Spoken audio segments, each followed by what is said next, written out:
Dictation शुरू होगी कुछ ही सेकंड में। Ready.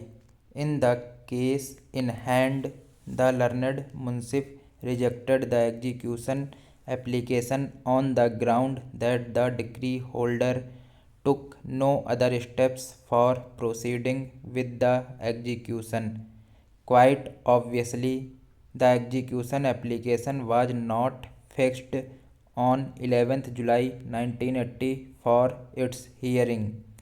The petition number 49/11 filed by the judgment debtor was fixed for hearing, and that petition was rejected on that day. After rejecting that application, the court below further passed an order dismissing the execution case for default on the ground that the decree holder took no other steps. This order was obviously not covered by the provisions of Rule 105 of Order 21, Code of Civil Procedure. Hence, the provisions of Rule 106 could not be invoked. The decree was passed on 4th March 1968. The period of 12 years had expired on 4th March 1968.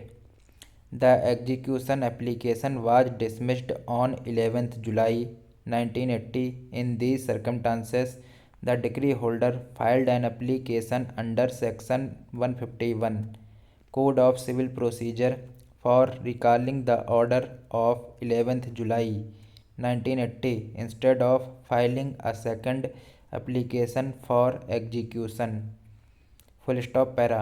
I have already pointed out above that the provisions of Rule 105 and 6 of Order 21 could not be invoked on the facts and circumstances of the instant case. There is no other express provision in the Code of Civil Procedure dealing with the situation which had arisen in the present case.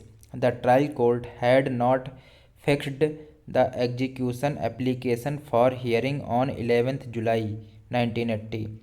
It had fixed that date for hearing of the petition of the judgment debtor, whereby he wanted the stay of the execution proceedings till the harvesting was done. That application was rejected by the court below as it had become infructuous. The parties were present before the court.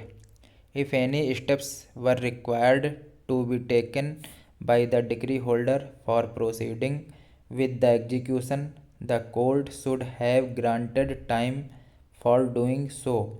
Instead, the court below rejected the application in default.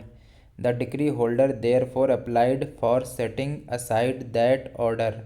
Such an order not being covered by Rule 105 of Order 21, Code of Civil Procedure, the application for setting it aside could not be filed under Rule 106 of Order 21. The inherent power of the court was therefore invoked to set aside that order. The court below, having found that there were sufficient grounds for setting aside that order, recalled it and allowed the application of the decree holder, and fixed 24th July, 1980 for taking steps in the case. Full stop. Such an order could not be said to be capricious or arbitrary. The discretion exercised by the court below in setting aside the order dated 11th July 1980 could not, therefore, be interfered with. Full stop. In fact, the impunged order was passed in the interest of justice and taking, of course, the notice of the fact that the alternative remedy to file a fresh execution application had become barred by time. The petitioners have thus failed to make out a case warranting interference under Section 115 of the Code of Civil Procedure. Thank you. Subscribe the channel for more dictation.